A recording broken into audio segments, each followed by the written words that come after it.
वज़ीर-ए-आज़म नरेंद्र मोदी ने सदर जमहूरिया के खिताब से मुतालिक शुक्र की तहरीक पर बहस का राज्यसभा में दिया जवाब। वज़ीर-ए-आज़म ने कांग्रेस की तफरका अंगेज सियासत पर की तनकीद। कहा, कांग्रेस कर रही है मुल्क को शुमाल और जुनूब में तकसीम करने की सियासत।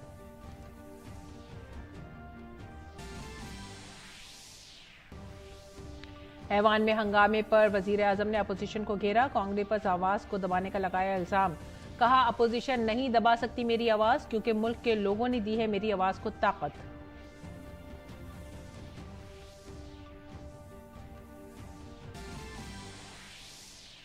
वज़ीर-ए-आज़म ने कहा, जिस कांग्रेस के पास अपनी लीडरों और पॉलिसी की गारंटी नहीं, वो मोदी की गारंटी पर उठा रही है सवाल। ऐसी पार्टी हमें मशवरे ना दे जिसने मुल्क की सरजमीन की दुश्मनों के हवाले। वज़ीर-ए-आज़म ने कहा, इस वक्त के वज़ीर-ए-आज़म मनमोहन सिंह ने भी मईशत पर उठाए थे सवालात।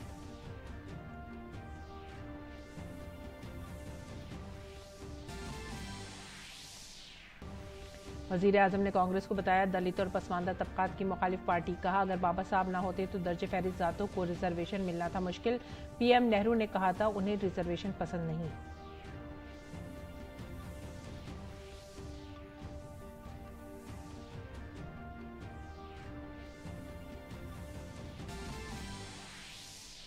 दिल्ली शराब घपले में वज़ीर आला अरविंद केजरीवाल को बड़ा झटका। राउज़ेवनी कोर्ट ने ईडी की दरख्वास्त पर केजरीवाल को 17 फरवरी को ईडी के सामने पेश होने का दिया हुक्म।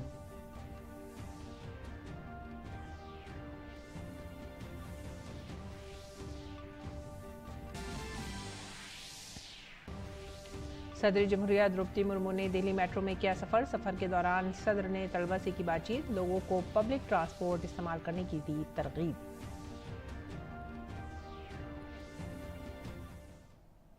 आदाब नाज़रीन, उर्दू खबरों में आप सभी का खैर मकदम है। नजर डालते इस वक्त की खास खबरों पर। सबसे पहले बात करेंगे पार्लियामेंट के बजट इजलास की। पार्लियामेंट के मौजूदा बजट इजलास में शनिचर तक यानी एक दिन की तौसीह कर दी गई है। लोकसभा स्पीकर ओम बिरला ने लोकसभा में ये जानकारी दी। आपको बता दें कि बजट सेशन 31 जनवरी को शुरू हुआ था और उसे 9 फरवरी को खत्म होना था, लेकिन अब बजट इजलास 10 फरवरी तक जारी रहेगा। संसदीय कार्य मंत्री जी ने प्रस्ताव किया है कि आवश्यक सरकारी कार्य को निपटान हेतु 7वीं लोकसभा के 15वें सत्र को शनिवार दिनांक 10 फरवरी 2024 तक के लिए बढ़ा दिया जाए। यदि सभा की अनुमति हो तो शनिवार 10 फरवरी 2024 तो सदन की बैठक निर्धारित की जाए, बढ़ा दिया जाए।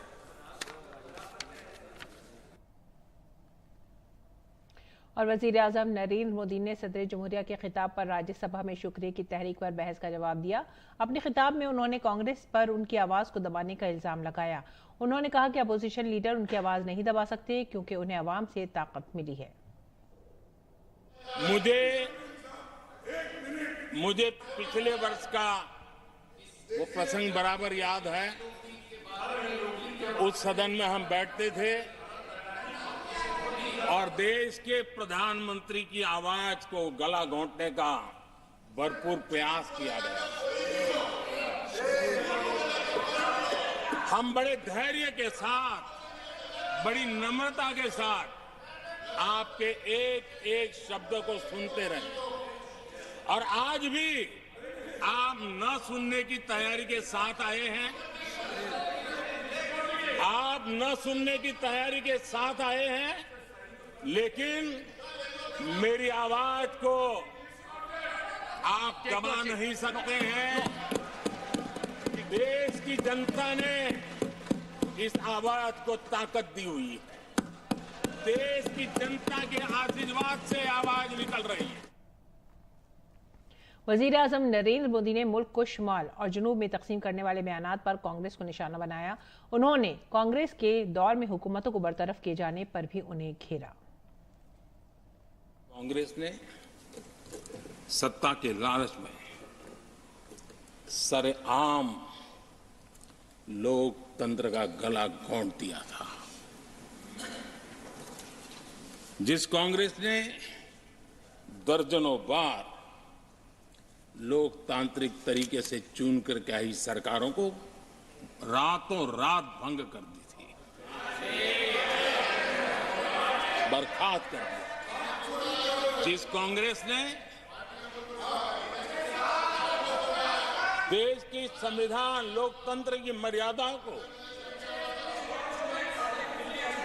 जेल के सलाखों के पीछे बंद कर दिया था। जिस कांग्रेस ने अखबारों पर ताले लगाने तक की कोशिश की, इतना तोड़ा कम नहीं है। अब उत्तर दक्षिण को तोड़ने के लिए बयान दिए जा रहे हैं। वजीर आजम मोदी ने कहा कि यूपीए के 10 साला दौर में भारतीय मईशत 12वें नंबर से 11वें नंबर पर आई थी, जबकि उनके दौर में ये 10वें नंबर से 5वें नंबर पर आ गई है। उन्होंने कहा कि जिस कांग्रेस के नेता और नीति की गारंटी नहीं है, वो मोदी की गारंटी पर सवाल उठा रही है। जो कांग्रेस 10 वर्ष में 12 नंबर से 11 नंबर पर आर्थिक व्यवस्था ले आ पाई, 10 साल में 12 से 11 नंबर, और आप 12 से 11 आने में बहुत मेहनत नहीं पड़ती है। जैसे जैसे आगे बढ़ते हैं तो मेहनत और बढ़ती है। हम 10 साल में 5 नंबर पे ले आए। और ये कांग्रेस हमें यहां आर्थिक नीतियों पर लंबे लंबे भाषण सुना रही है। जिस कांग्रेस ने देश की गली सड़कों चौक चौराहे पर अपने ही परिवार के नाम के पाठ जड़ दिए हैं, वो हमें उपदेश दे रहे हैं। वो हमें सामाजिक न्याय पाठ पढ़ा रहे हैं। जिस कांग्रेस के अपने नेता की कोई गारंटी नहीं है, अपनी नीति की कोई गारंटी नहीं है, वो मोदी की गारंटी पर सवाल उठा रहे हैं। वजीर आजम ने मजीद कहा कि सिस्टम में मौजूद रिसाव से वाकिफ होने के बावजूद कांग्रेस हुकूमतों ने इसे दूर करने की कोई कोशिश नहीं की। एक संशोधन की कुछ पंक्तियां हैं, इसको भी आप सुनिए। टैक्स कलेक्शन में भ्रष्टाचार होता है, इसके लिए जीएसटी लाना चाहिए। राशन की योजना में लीकेज होती है, जिससे देश का गरीब सबसे अधिक पीड़ित है। इसको रोकने के लिए उपाय खोजने होंगे। सरकारी ठेके जैसे दिए जा रहे हैं, उस पर शक होता है। ये भी तत्कालीन प्रधानमंत्री आदरणीय मनमोहन सिंह जी ने कहा था, और उसके पहले और एक प्रधानमंत्री, उन्होंने ये कहा था कि दिल्ली से 1 रुपया जाता है 15 पैसा पहुंचता है। सुधार, बीमारी का पता था, सुधार करने की तैयारी नहीं थी। वजीर आजम मोदी ने कहा कि मुल्क 21वीं सदी में 20वीं सदी की सोच के साथ आगे नहीं बढ़ सकता। उन्होंने कांग्रेस को मशवरा दिया कि वो इस मामले में गहराई से गौर करे। उन्होंने कहा कि कांग्रेस पैदाइशी तौर पर दलितों और पसमानदा तबकात की मुखालिफ है। अगर हम 21वीं सदी में हैं, हम विकसित भारत के सपने को इसी सदी में 2047 तक सिद्ध करना चाहते हैं, तो 20वीं सदी की सोच नहीं चल सकती। 20वीं सदी का स्वार्थी एजेंडा, मैं और मेरा वाला जो खेल है ना, वो 21वीं सदी में देश को समृद्ध नहीं, विकसित भारत नहीं बना सकता है। कांग्रेस इन दिनों काफी बातें हो रही जाति की, फिर से एक बार क्यों जरूरत पड़ गई उनको मैं तो नहीं जानता हूं, लेकिन अगर उनको जरूरत पड़ी है तो पहले जरा अपने गरीबान में झांके तो उनको पता चलेगा क्या किया है। दलित, पिछड़े और आदिवासी, कांग्रेस जन्मजात उनकी सबसे बड़ी विरोधी रही है। वजीर आजम नरेंद्र मोदी ने साबिक वजीर आजम जवाहरलाल नेहरू के बयान का हवाला देते हुए कांग्रेस पर रिजर्वेशन मुखालिफ होने का इल्जाम लगाया। उन्होंने बताया कि नेहरू जी ने कहा था कि अगर SC, ST, OBC को रिजर्वेशन मिलेगा तो सरकारी काम का मेयार गिर जाएगा। नेहरू जी कहते थे अगर SC, ST, OBC को नौकरियों में आरक्षण मिला तो सरकारी काम का स्तर गिर जाएगा। और आज जो आंकड़े गिनाते हैं ना कि इतने यहां है, इतने यहां है, उसका मूल यहां है, क्योंकि उस समय उन्होंने रोक दिया था रिक्रूटमेंट ही मत करो, अगर उस समय सरकार में भर्ती हुई होती और वो प्रमोशन करते करते आगे बढ़ते तो आज यहां पर पहुंचते। सभापति जी, ये कोर्ट में पढ़ रहा हूं, आप वेरीफाई कर सकते हैं, मैं पंडित नेहरू का कोर्ट पढ़ रहा हूं। वजीर आजम नरेंद्र मोदी ने अवामी इदारों के बारे में फैलाई जाने वाली गलत फहमियों पर अपोजिशन जमातों पर शदीद हमला किया। उन्होंने कहा कि आज BSNL 5G की सहूलत फराम कर रहा है, वहीं HAL के मुनाफे में नुमाया इजाफा हुआ है। उन्होंने कहा कि आज LIC के हसस भी बुलंदियों को छू रहे हैं। जिस BSNL को आपने तबाह करके छोड़ा था ना, वो BSNL आज made in India 4G 5G उस तरफ आगे बढ़ रहा है और दुनिया का ध्यान आकर्षित कर रहा है। HAL के लिए इतने भ्रम फैलाए, आज रिकॉर्ड मैन्युफैक्चरिंग HAL की कर रहा है, रिकॉर्ड रेवेन्यू जनरेट कर रहा है HAL, जिसको लेकर के इतने जो होले चलाए, मैं सीना तान करके सुनाना चाहता हूं, आंखें ऊंची करके सुनाना चाहता हूं, आज LIC के शेयर रिकॉर्ड स्तर पर ट्रेड हो रहे हैं। उत्तराखंड असेंबली में आज भी यकसा सिविल कोड पर बहस जारी है। बहस के बाद वजीर आला पुष्कर सिंह धामी बिल को मंजूर करने की तजवीज़ पेश करेंगे। इससे कबल कल वजीर आला पुष्कर सिंह धामी ने रियासती कानून साज असेंबली में यकसा सिविल कोड बिल 2024 पेश किया। ऐवान में बिल पेश होने के बाद कारकुनों ने रियासती BJP हेडक्वार्टर में मिठाइयां तकसीम करके जश्न मनाया और वजीर आला समेत रियासत का शुक्रिया अदा किया। काबिल जिक्र है कि यकसा सिविल कोड का मतलब है कि पूरे मुल्क के लिए यकसा कानून के साथ साथ तमाम मजहबी बिरादरियों के लिए शादी, तलाक, विरासत, गोद लेने के कवानीन यकसा होंगे। आइन का आर्टिकल 44 का तमाम शहरियों पर यकसा कवानीन के निफाज की बात करता है। इस आर्टिकल का मकसद आइन में सेक्युलर जमहूरी उसूल पर अमल करना है। आपको बताते चले कि भारत में तमाम शहरियों के लिए यकसा ज़ाब्ता फौजदारी है, लेकिन यकसा शहरी कानून नहीं है। यकसा सिविल कोड के निफाज के बाद तादाद अज़वाज पर भी पाबंदी होगी। कानून के निफाज के बाद तमाम मज़ाहिब की लड़कियों की शादी की कानूनी उम्र 21 साल तय की जाएगी। इसके साथ साथ लिव इन रिलेशनशिप में रहने वालों के लिए भी रजिस्ट्रेशन कराना लाजमी होगा। धामी हुकूमत की वज़रा और MLA का कहना है कि यूनिफॉर्म सिविल कोड के मामले में उत्तराखंड पूरे मुल्क के लिए एक मिसाल बनेगा।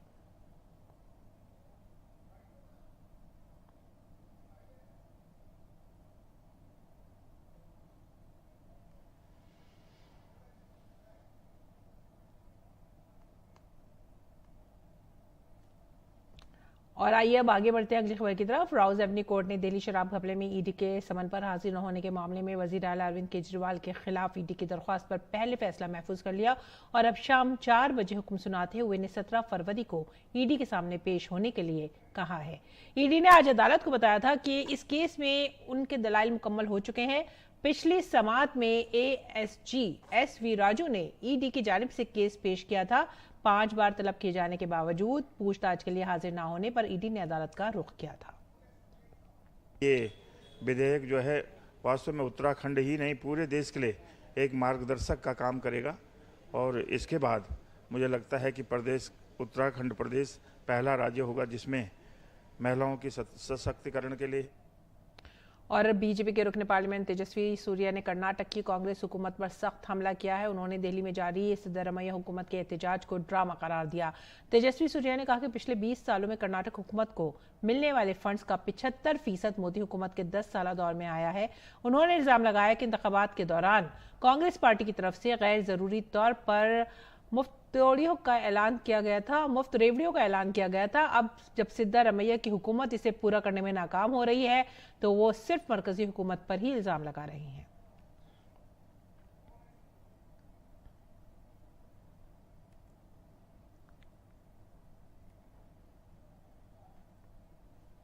शहरी ट्रांसपोर्ट दिल्ली मेट्रो के लिए आज का दिन एक तारीखी दिन था।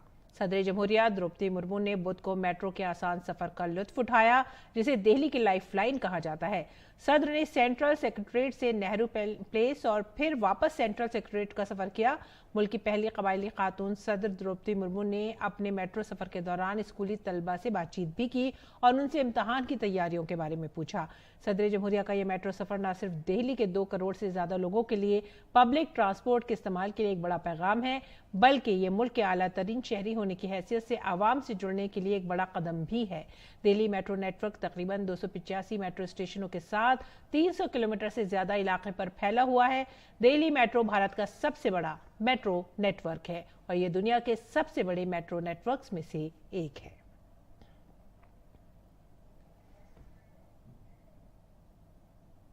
नायब सदर जगदीप धनखड़ ने दिल्ली यूनिवर्सिटी के इंद्रप्रस्थ विमेंस कॉलेज में मुनक़िदा सालाना तक़रीबात के लोगो और कॉफ़ी टेबल बुक की नक़ाब कुशाई की और तालिबात में इनामात तकसीम किए। इंद्रप्रस्थ विमेंस कॉलेज में सालाना तक़रीबात से खिताब करते हुए नायब सदर जमहूरिया ने कहा कि 26 जनवरी को कर्तव्य पथ पर भारतीय ख़वातीन की ताकत का मुज़ाहरा दुनिया के लिए एक मिसाल बन गया है। नायब सदर जमहूरिया ने कहा कि ख़वातीन को तालीम देने से समाज में इनकलाबी तब्दीलियाँ आती हैं। उन्होंने कहा कि भारत को अपने असातिज़ा पर फ़ख्र है। नायब सदर ने कहा कि सिनत को CSR फंड के तहत तालीम बिलखुसूस ख़वातीन के इदारों में ताउन करना चाहिए।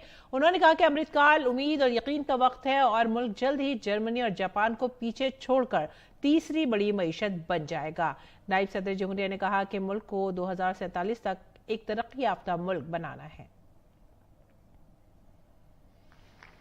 दुनिया की संस्थाएं कहती हैं India is a bright spot, economic hub, opportunity and investment destination, और ये सब वर्ल्ड बैंक मान रहा है, IMF मान रहा है। हमारी जो ग्रोथ है आज के दिन उतनी ग्रोथ कभी नहीं है। दुनिया के अंदर we have unrivalled growth in economy, the entire world is looking at us. 23 अगस्त Chandrayaan 3 landed on moon. September, we had women reservation. Republic Day was great. दुनिया को हमने इंटरनेशनल योगा डे दिया, हमने इंटरनेशनल मिलेट ईयर दिया, international solar alliance Bharat के अंदर है। And imagine to what extent we have tapped solar power. कभी कल्पना नहीं की थी कि हर घर में बिजली होगी, हर गांव में सड़क होगी, हर गांव में इंटरनेट होगा।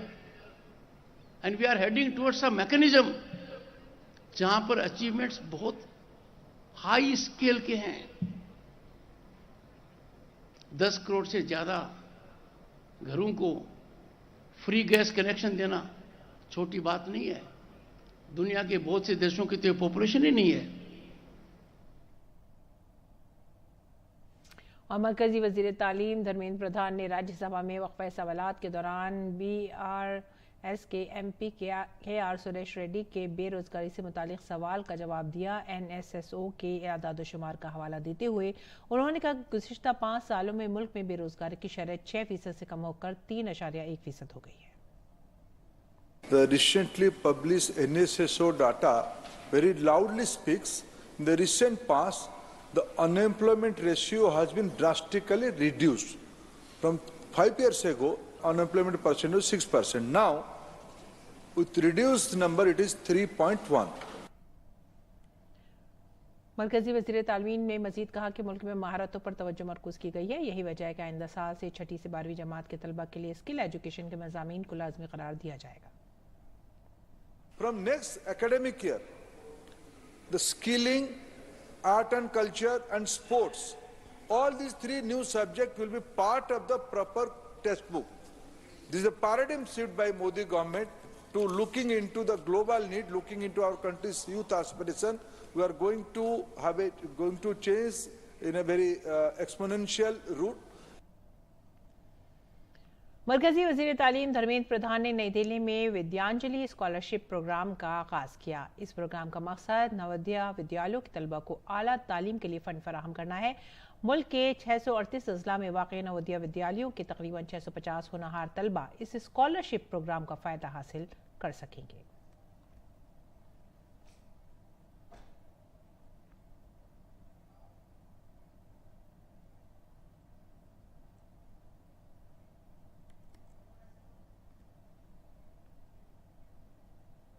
स्कॉलरशिप प्रोग्राम के पोर्टल का आगाज किया।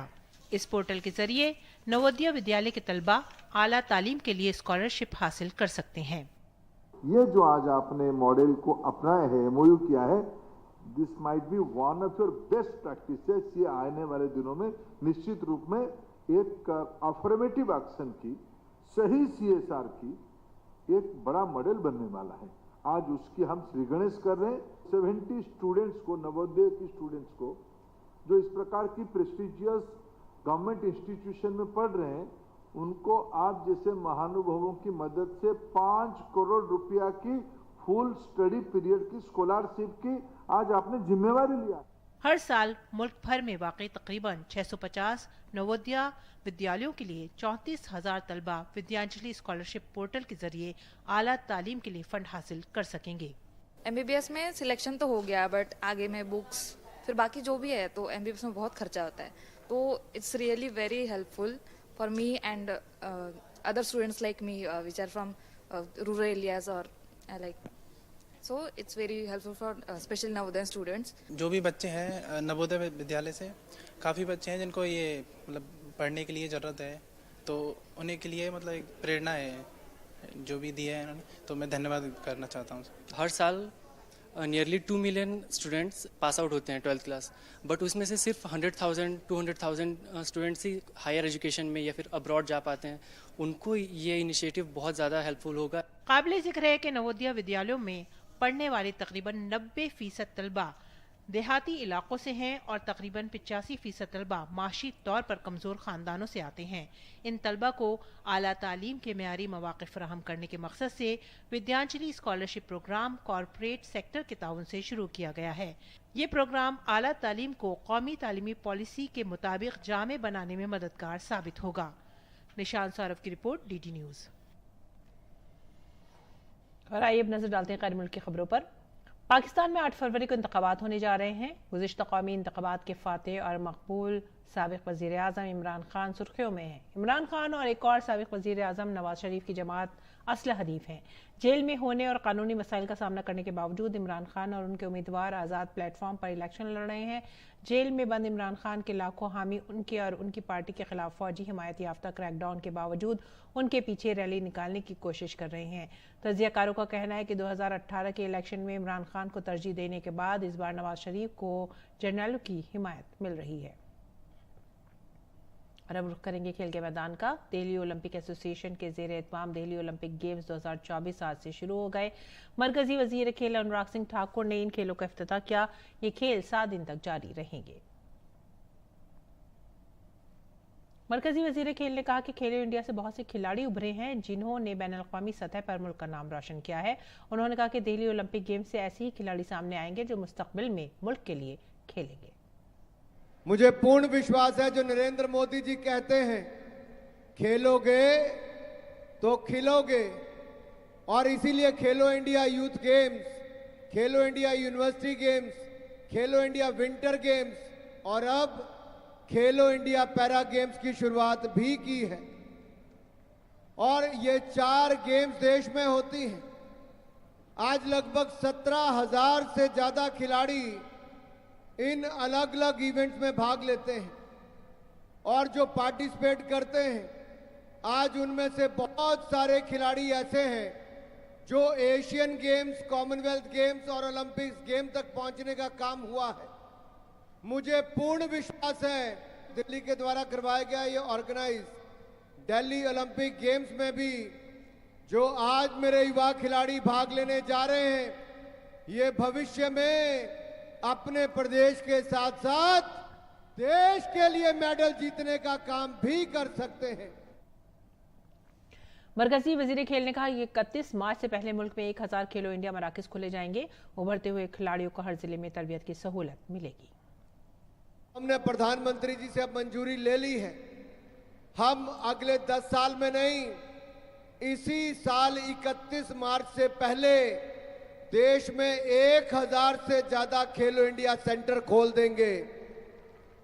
हर जिले में एक सेंटर होगा और इस सेंटर में फॉर्मर चैंपियन एथलीट, कोई पूर्व खिलाड़ी जो चैंपियन रहा हो, उसको ट्रेनिंग देने का अवसर मिलेगा।